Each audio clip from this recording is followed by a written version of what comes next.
সম্মানিত ভিউয়ার্স, আসসালামু আলাইকুম। আপনারা যারা মিষ্টি কুমড়া চাষ করছেন,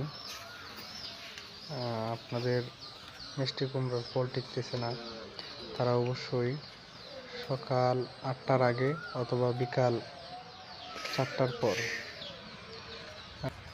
আপনারা হাত পরাগায়ন করিয়ে দিতে পারেন। এতে করে দেখা যাচ্ছে আপনাদের অনেক ফল টিকে যাবে। আপনারা কীভাবে হাত পরাগায়ন করবেন সেটা আমি ভিডিওর মাধ্যমে আপনাদেরকে দেখিয়ে দিয়েছি। আপনারা চাইলে ভিডিওটি দেখে শিখে নিতে পারেন।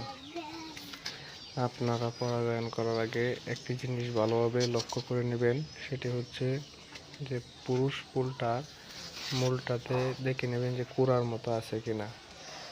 যদি কুড়ার মতো থাকে তাহলে ওই